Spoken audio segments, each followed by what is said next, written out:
తప్పు చేశాను. ఈ కథను రచించిన వారు శ్రీమతి పోల్కంపల్లి శాంతాదేవి గారు.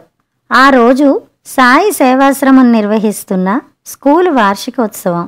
ప్రోగ్రాం ఆశ్రమం ఆవరణలోనే జరుగుతోంది. ఆటల పోటీల్లో గెలుపొందిన పిల్లలకు, క్లాసులో ఫస్ట్ వచ్చిన పిల్లలకు, వ్యాసరచనల్లో గెలుపొందిన వాళ్లకు సేవాశ్రమం నిర్వాహకుల చేత మెమంటోలు, బహుమతులు ఇప్పించిన తర్వాత ఉత్తమ ఉపాధ్యాయునిగా ఎన్నికైన అరుణను వేదిక మీదకు పిలిచి అభినందించి సాలువా కప్పి మెమెంటో అందచేసి ఆమెను సభకు పరిచయం చేశారు. శ్రీమతి అరుణ మా ఉపాధ్యాయుల్లో మణిపూస వంటిది. వరుసగా 3 సంవత్సరాల నుండి ఉత్తమ ఉపాధ్యాయుని పురస్కారం అందుకుంటోంది. పిల్లలకు కేవలం స్కూల్ పాఠాలే కాకుండా తన జీవిత పాఠాలు కూడా రంగరించి కౌన్సిలింగ్ ఇస్తూ ఉంటుంది. ఖాళీ సమయాలలో మా సేవా సదన్లో పనిచేస్తూ పిల్లలకు కావలసిన సేవలు అందిస్తూ వాళ్లకు ప్రియమైన అక్కగా, అమ్మగా ఉంటోంది. ఆమె గురించి చెప్పాలంటే ఇంకా చాలా ఉంది. మిగిలింది ఆమె మాటల్లో వినండి. శ్రీమతి అరుణ గారిని తమ స్పందనను తెలియచేయవలసిందిగా కోరుతున్నాం. అరుణ లేచి సభకు, అక్కడున్న పెద్దలందరికీ పేరు పేరున నమస్కారాలు తెలియచేసింది. పిల్లలకు నేను చెప్పేవి నా జీవిత పాఠాల నుండి నేర్చుకున్నవే. మొదటిది, జీవితంలో మద్యం జోలికి పోవద్దు. పచ్చటి కాపురాలను వల్లకాడుగా మార్చే రాక్షసి అది. రెండవది, క్షణికావేశంలో నిర్ణయాలు తీసుకోవద్దు.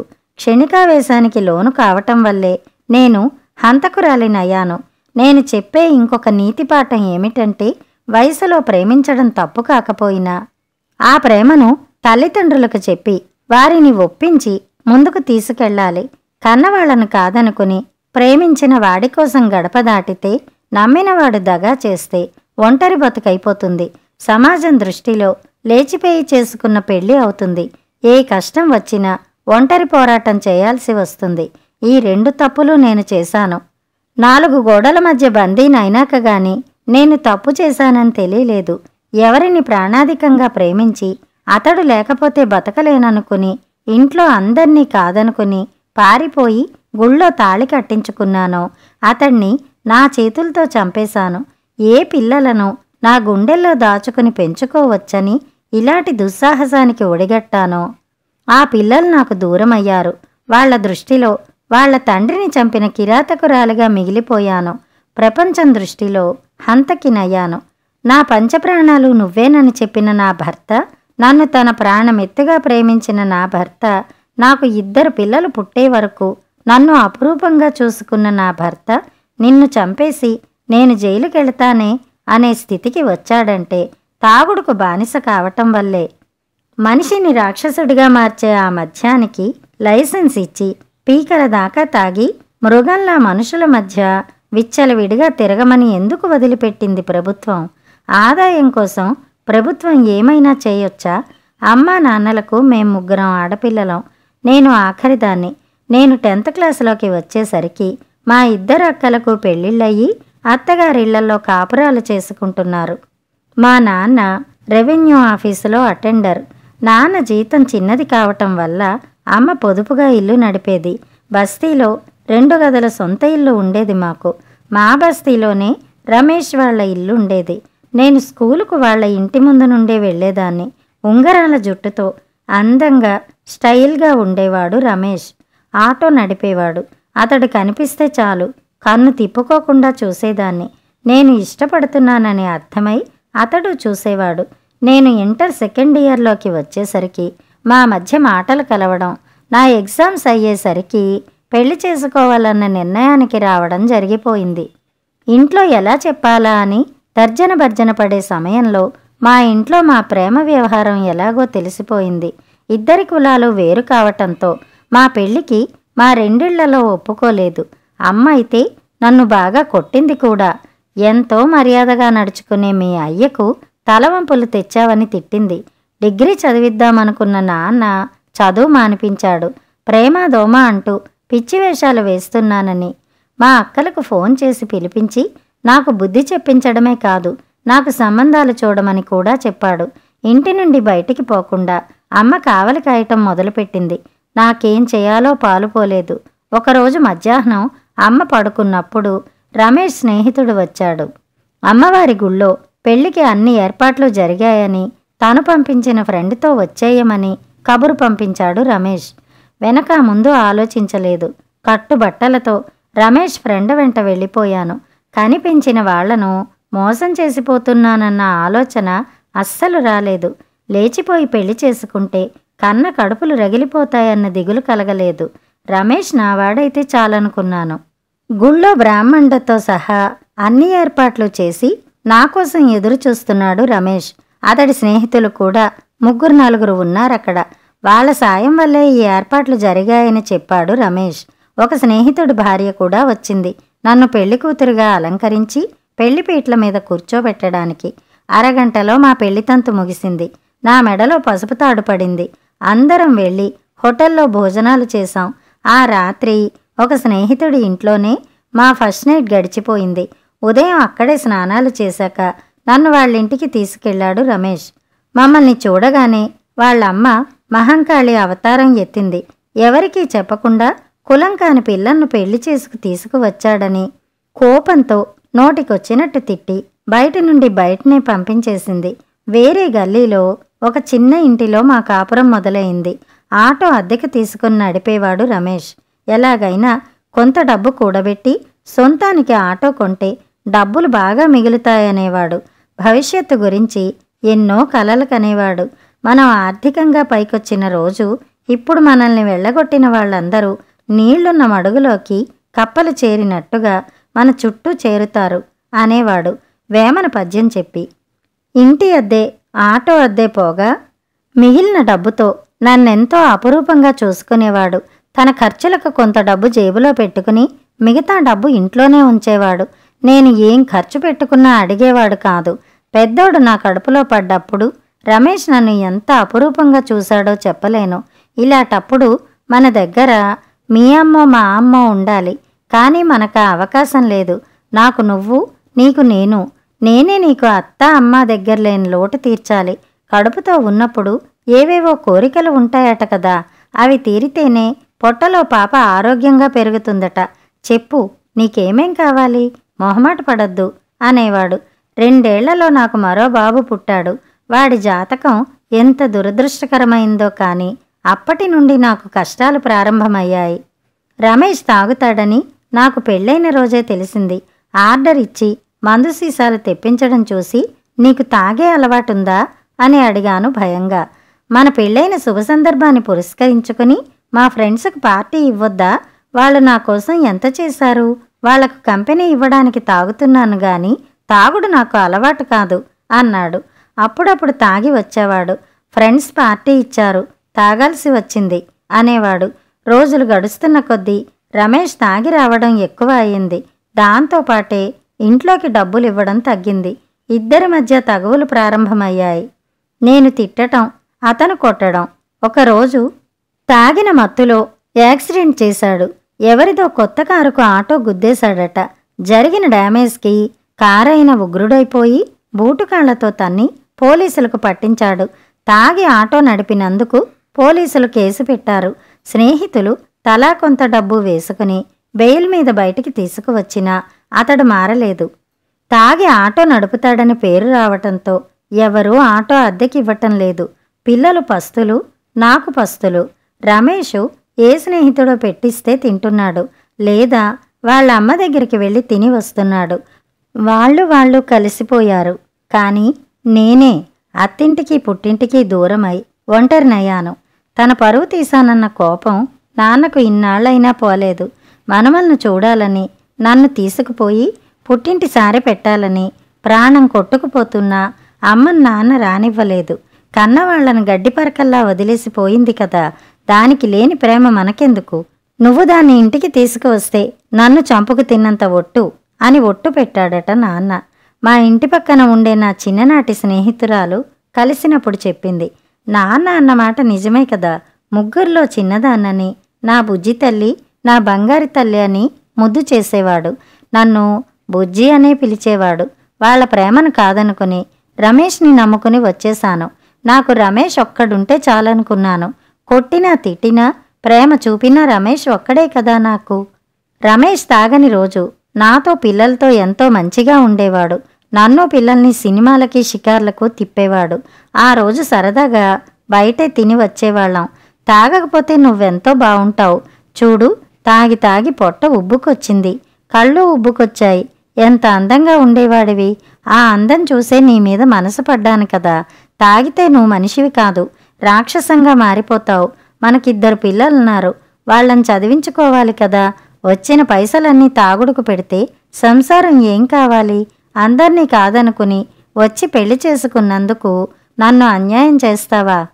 నువ్వు తాగుడు జోలికి పోవద్దు అని ఎంతో నచ్చచెప్పేదాన్ని. ఇక తాగనని చేతిలో చెయ్యేసి చెప్పేవాడు. అంతే, 1-2 రోజులు. మళ్ళీ యథావిధిగా తాగి వచ్చేవాడు. దేనికో దానికి పేచీ పెట్టుకుని నన్ను చావగొట్టేవాడు. మేమున్న ఇంట్లోనే మరో పోర్షన్లో ఉన్న పద్మ భర్త కూడా ఆటో నడుపుతాడు. పిల్లల చదువుల కోసం పద్మ 4 ఇళ్లలో పనిచేస్తుంది. కన్నతల్లివి, పిల్లలకు తిండి పెట్టక చంపుకుంటావా ఏంది అంటూ నన్ను తీసుకుపోయి 2 ఇళ్లలో పనికి పెట్టింది. ఇలా పనికి కుదిరానని తెలిసి నా పరువు తీస్తావా అంటూ ఆ రోజు తన్నులే తన్నులు. రాత్రి వాడికి భోజనం పెట్టకపోయినా నాకు తన్నులు. ఉంటే కదా పెట్టేది. ఏ 4 రోజుల కిందనో ఇచ్చిన 1000 రూపాయలు అప్పుడే అయిపోయాయా అంటూ గొడవ పెట్టుకునేవాడు, కొట్టేవాడు. ఎవరో సేట్ దగ్గర ట్రాలీ నడపడానికి నెల జీతం మీద కుదిరాడు. తాగుడు మాత్రం మానలేదు. రాత్రికి రోజూ నేను కావలసిందే. సారా కంపు కొట్టే ఆ మనిషిని చేరనివ్వ బుద్ధి కావటం లేదు. తాగిన మత్తులో ఆ ప్రేమ అనురాగం ఎప్పుడో అతడి నుండి దూరమైపోయాయి. తాగడం మానేస్తే తప్ప నన్ను ముట్టుకోవద్దు అంటూ దగ్గరికి రానివ్వడం లేదు. ఆ వాసనకు కడుపులో తిప్పుతోంది. తనని దగ్గరికి రానివ్వలేదని, ఎవడితో తిరుగుతున్నానోనని. ఇళ్లలో పనిచేస్తుంది అందుకేనా? రంకు మరిగావు కదా. కొట్టడానికి చేతులు కాళ్ళు సరిపోవన్నట్టుగా ఇంటి ముందు వేప చెట్టు కొమ్మ విరిచి తెచ్చి కొట్టడం మొదలెట్టాడు. కొట్టిన చోటల్లా కర్రు కాల్చివొత్తినట్టుగా వాతలు తేలుతున్నాయి. నా అరుపులకు పిల్లలు లేచి ఏడవడం మొదలెట్టారు. పెద్దోడు అమ్మను కొట్టకు అంటూ అడ్డొస్తే వాడికి పడ్డాయి దెబ్బలు. ఆ దెబ్బలకు వాడికి జ్వరం వచ్చింది. రాత్రి అయ్యిందంటే గజగజ వణికిపోయే పరిస్థితి తెచ్చాడు నాకు. ఒళ్ళంతా దెబ్బలతో కమిలిపోయింది. ఇక వీడు మారడు. నాకీ తన్నులు, ఈ నరకం తప్పదు. భరించే ఓపిక లేదు. వదిలేసి పోదామంటే ఈ పిల్లల్ని ఎట్లా సాక్కోవాలి? ప్రేమించి పెళ్లి చేసుకున్నందుకు శాస్తి బాగా జరిగిందని అందరూ నన్ను చూసి నవ్వరా? నేను చస్తే ఈ బాధలన్నీ ఉండవు కదా అనుకున్నాను. తాగి చావటానికి ఒకనాడు పురుగుల మందు కూడా తెచ్చుకున్నాను. కానీ పిల్లల ముఖం చూస్తే చావుబుద్ధి కాలేదు. నేను చస్తే నా పిల్లలను ఎవరు చూస్తారు? రోడ్ల పాలవుతారు కదా. 2 పిల్లలు ఆకలికి తట్టుకోలేక ఏ చెత్త కుప్పల మీదనో ఎంగిళ్ళు ఏరుకుని తినే దృశ్యం నా కళ్ల ముందు కదిలి ఆత్మహత్య ఆలోచన మనసులోకి రానేయకూడదనుకున్నా. ఎంత కష్టమైనా నా పిల్లల కోసం బతకాలనుకున్నాను. ఆ రోజు ఎంత రాత్రైనా నాకు నిద్ర పట్టలేదు. ఎటు మళ్ళీ పడుకున్నా దెబ్బలు ఉరుసుకుపోయి పడుకోనివ్వటం లేదు. ఆ రోజు నాకు రమేష్కు పెద్ద గొడవే జరిగింది. నేను పనిచేసే ఇంటివాళ్ళు ఆ రోజే నెల జీతం ఇచ్చారు. తాగడానికి ఆ డబ్బు ఇమ్మని వేధింపులు మొదలుపెట్టాడు. నా పిల్లలకు పట్టెడు మెతుకులు పెట్టుకుందామని రెక్కలు విరుచుకుంటున్నాను. నువ్వు కష్టం చేసుకున్నది తాగి తందనాలాడింది చాలదా? నేనివ్వను మొండిగా ఎదిరించాను. ఫలితం వాడి చేతుల్లో ఒళ్ళు వాచిపోయింది. కొట్టి కొట్టి నన్ను బూతులు తిట్టుకుంటూ బయటికి వెళ్ళిపోయిన వాడు రాత్రికి ఫుల్లుగా తాగి వచ్చాడు. ఒళ్ళంతా సలుపుతోంది. కమిలిన దెబ్బల వల్ల ఎటూ పడుకోలేకపోతున్నాను. నన్ను శారీరకంగా మానసికంగా ఇంత బాధ పెట్టి వాడు మాత్రం హాయిగా నిద్రపోతున్నాడు. అంతెత్తు బాణపొట్ట వేసుకుని. వాడే లేకపోతే రోజూ ఈ నరకం ఉండదు కదా. 4 ఇళ్లలో పని చేసుకుని నా పిల్లల్ని సాక్కుంటా, చదివించుకుంటా, నా బతుకు నేను బతుకుతా. నన్ను ప్రేమగా చూసుకునే రమేష్ ఎప్పుడో చచ్చిపోయాడు. ఉన్నది తాగుడు భూతమే. ఆ భూతాన్ని అంతం చేస్తే తప్ప నేను బతకను. నా పిల్లలకు నేనుండాలంటే వాడు చావాలి. నా పిల్లల వైపు చూశాను. పసిమొగ్గలు అమాయకంగా నిద్రపోతున్నారు. నేనింక ఎక్కువ ఆలోచించలేదు. దిండు తీసుకున్నాను. నోరు తెరుచుకుని నిద్రపోతున్న రమేష్ ముఖం మీద అదాటున అదిమాను. నిజానికి నేనంత బలమైన దాన్ని కాదు. వాడు విదిలించుకు లేస్తే నా పీక పట్టుకుని నన్నే చంపేసేవాడు. కొద్దిగా కాళ్ళు చేతులు కొట్టుకున్నాడే గాని పెద్దగా ప్రతిఘటించలేదు. తాగిన మైకంలో తన మీద హత్యాయత్నం జరుగుతుందని తెలియకుండానే ప్రాణం పోయింది. ముక్కు దగ్గర వేలుంచి చూశాను, కదిలించి చూశాను. ప్రాణం పోయిందని నిర్ధారణ అయింది. రోజూ నన్ను చిత్రహింసలు పెట్టేవాడి పీడ విరగడయిందని తేలికపడ్డంత టైం పట్టలేదు. ప్రాణప్రదంగా ప్రేమించి పెళ్లి చేసుకున్న నా భర్తనే నా చేతిలో చంపుకున్నానన్న వాస్తవం నా కళ్ల ముందు నిలిచింది. పెళ్ళైన రోజులు గుర్తుకు రాసాగాయి. ఇప్పటికీ వాడు తాగని రోజు నా మీద పిల్లల మీద చూపించే ప్రేమ గుర్తుకొచ్చి లోపలి నుండి దుఃఖం తన్నుకు వచ్చింది. తెల్లవారింది. పిల్లలు లేచి నాతో పాటు ఏడవడం మొదలుపెట్టారు. ఇరుగు పొరుగు వచ్చారు. ఫుల్లుగా తాగొచ్చి పడున్నాడని.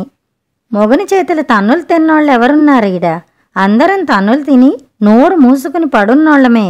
కొట్టిండని మొగుణ్ణి చంపుకుంటారా? ఇదెక్కడి కథ? నానా రకాలుగా మాట్లాడసాగారు గుమిగుడిన జనాలు. మా అత్త నా జుట్టు పట్టి లాగి కొట్టడం మొదలుపెట్టింది. కొడితే పోయిన పానం వస్తుందా నీ తిక్కగాని? పోలీసులు చూసుకుంటారులే. పద్మ, మా పక్క పోర్షన్లో ఉండే మరొకామె మా అత్తను నా నుండి దూరంగా లాక్కుపోయారు. రమేష్ను పోస్టుమార్టానికి తీసుకుపోవడానికి అంబులెన్స్ రావడము, నన్ను పోలీసులు అరెస్ట్ చేసి తీసుకుపోవటము ఒకేసారి జరిగాయి. నాకు జీవిత ఖైదు పడింది. ఏ పిల్లల కోసం నేను ఆత్మహత్య చేసుకోకుండా బతికానో ఆ పిల్లలకే నేను దూరమయ్యాను. నా పిల్లలను పోలీసులు మా అత్త వాళ్లకే అప్పగించారట. వారానికోసారి ములాఖత్ అని ఉంటది. బంధువులు వచ్చి మాట్లాడుతుంటారు. నా తోటి ఆడఖైదీలందరూ సంబరంగా బయలుదేరుతుంటే నేను నా గదిలోనే ఉండిపోయాను. నన్ను పలకరించేటందుకు వచ్చే బంధువులు ఎవరూ లేరు కాబట్టి ప్రేమ పెళ్లి చేసుకుని పుట్టింటికి దూరమయ్యాను. వేరే కులమని అత్తగారి దగ్గరకే రానివ్వలేదు. చేసుకున్నవాడు నట్టేట ముంచాడు. ఏడ్చుకుంటూ కూర్చున్న నన్ను, నీకోసం మీ అమ్మ వచ్చిందిరా. లేడీ పోలీసు వచ్చి పిలిచింది. నమ్మలేకపోయాను. రెండోసారి గట్టిగా చెప్పాక ఒక్క ఉదుటను లేచి పరిగెత్తాను. ఇనపగిరి గళ్లలోంచి అమ్మ చాచని చేతుల్లో ముఖం పెట్టి గుండెల్లో గడ్డకట్టిన దుఃఖమంతా కరిగి బయటికి వచ్చేలా పొగిలి పొగిలి ఏడ్చాను. అమ్మ కూడా అలాగే ఏడ్చింది. ఎలా వచ్చావమ్మా? నాన్నకు తెలిస్తే తిడతాడు కదా. నాన్నే పంపించాడు నీకు ధైర్యం చెప్పమని. పిల్లలు ఆకలికి తట్టుకోలేక రోడ్ల మీద తిరుగుతుంటే మీ నాన్నే చూడలేక ఇంటికి తీసుకువచ్చాడు. నాకు కలిగిన ఆశ్చర్యం అంతా ఇంతా కాదు. మీ నాన్న వకీలు సాబును కలిసొచ్చాడు. భర్తను తానే చంపానని కోర్టులో ఒప్పుకుంది కాబట్టి ఇప్పుడు చెయ్యడానికి ఏమీ లేదు. అక్కడ మంచిగా నడుచుకుంటే శిక్ష తగ్గే అవకాశం ఉంటుందని చెప్పాడట ఆయన. నా బాధంతా పిల్లల గురించేనమ్మా. దిగులు పడకు, నేను చూసుకుంటా కదా. అప్పుడప్పుడు పిల్లల్ని తీసుకువచ్చేదే అమ్మ. మొదట్లో నన్ను చూసి భయపడేవాళ్ళు, వాళ్ళ తండ్రిని చంపినదాన్నని. అక్క వాళ్ళు కూడా ములాఖాత్ రోజు వచ్చేవాళ్ళు, నాకు ధైర్యం చెప్పేవాళ్ళు. నిజానికి రమేష్ బతికి ఉండగా నా పుట్టింటి వాళ్ళ సపోర్టే నాకుంటే అతన్ని చంపాలన్న ఆలోచన కానీ చంపాల్సిన అవసరం కానీ వచ్చేది కాదేమో. ఒంటరినై ఏం చెయ్యాలో దిక్కుతోచని స్థితిలో నా వల్ల జరిగిపోయిన అనర్థమది. అందరికంటే జైలరమ్మ, సూపరింటెండెంటు బాగా ధైర్యం చెప్పేవాళ్ళు. జైలుకొచ్చిన వాళ్ళందరూ చెడ్డవాళ్లు కాదు. క్షణికావేశంతో తప్పు చేశారన్న సానుభూతి ఉండేది వాళ్లకు. లైఫ్ శిక్ష పడిందని కుంగిపోకండి, మీ సత్ప్రవర్తనతో శిక్ష తగ్గే అవకాశం ఉంది అని ధైర్యం చెప్పేవాళ్ళు. ఎన్నో మంచి విషయాలు వాళ్ల వల్ల నేను తెలుసుకున్నాను. ఇక్కడ ఇలాగే క్షణికావేశంతో హత్య చేసి వచ్చిన వాళ్ళు ఉన్నారు. దొంగసారా అమ్మి పట్టుబడి వచ్చిన వాళ్ళు ఉన్నారు. కరడుగట్టిన నేరస్తులు ఉన్నారు. విడుదలైన ప్రతిసారి మళ్లీ నేరం చేసి అత్తగారింటికి వచ్చినంత హాయిగా జైలుకొచ్చేవాళ్ళు ఉన్నారు. జైలు జీవితం నాకు చాలా నేర్పింది. నా అమాయకత్వం వదిలింది. బయటికి వెళ్లే అవకాశమే వస్తే నేను మాత్రం మళ్లీ జైలు ముఖం చూసే పరిస్థితి తెచ్చుకోను అనుకునేదాన్ని. నా మనస్సు ఎప్పుడూ నా పిల్లల గురించే ఆలోచించేది. 7 ఏళ్ల తర్వాత నన్ను విడుదల చేశారు. అక్కడున్న 7 సంవత్సరాలలో జైళ్ల పద్ధతి ప్రకారం టైలరింగు, బేకరీ, చాక్పీసుల తయారీ వంటివన్నీ నేర్పించారు. నేను ఇంటర్ వరకు చదివి ఉండడం వల్ల డిగ్రీ పూర్తి చేయించారు. బయటికి వచ్చాక అసలు సమస్య ప్రారంభమైంది. హత్య చేసి జైలు నుండి బయటికి వచ్చానని తెలిసి నాకు ఎవరూ పని ఇచ్చేవాళ్లు కాదు. నేనెవరో చెప్పకుండా పనికి కుదిరినా ఎలాగో వాళ్లకు తెలిసిపోయి నానా తిట్లు తిట్టి నన్ను తీసేసేవాళ్ళు. ఇక ఎలా నా పిల్లలకు తిండి పెట్టి చదివించుకునేది? ఏ పిల్లల కోసం నా భర్తను చంపేసి హంతకురాలనన్న ముద్ర పొందానో వాళ్లకు పట్టెడన్నం పెట్టుకోలేకపోతున్నాను. ఎన్నాళ్ళు అమ్మ వాళ్ళ మీద ఆధారపడతాను? నేను జైల్లో ఉండగానే నాన్న అనారోగ్యంతో మరణించాడు. అమ్మకొచ్చే పెన్షన్ మీదనే 4 ప్రాణాలు బతకాల్సి వస్తోంది. ఆ తర్వాత 2-3 ఏళ్ళు అత్యంత బాధాకరమైన దినాలని చెప్పొచ్చు. నేను చెయ్యని కష్టం లేదు. ఎలాగో ఒకలా నా పిల్లలకు పట్టెడన్నం పెట్టుకోవాలన్న తాపత్రయం తప్ప ఇంకొకటి ఉండేది కాదు. జైలు నుంచి వచ్చేసినా అప్పుడప్పుడు జైలర్ సాబును కలుస్తూనే ఉన్నాను. నా కష్టాలు చెప్పుకుంటూనే ఉన్నాను. ఒకసారి అలా వెళ్ళి కళ్ళనీళ్లు పెట్టుకున్నప్పుడు ఈ సేవా సదన్లో టీచర్గా పని ఇప్పించారు. 8 సంవత్సరాలైంది టీచర్గా చేరి. ఇక్కడ నా ప్రవర్తన ఎలా ఉందో, టీచర్గా నా విధిని ఎలా నిర్వహించానో అందరికీ తెలుసు. పిల్లలకి నేను చెప్పే మంచి మాటలు నా జీవితంలో నేను నేర్చుకున్న పాఠాలే. నా మాటలు ముగిశాయి. సభికుల కరతాళ ధ్వనుల మధ్య కథ సమాప్తం.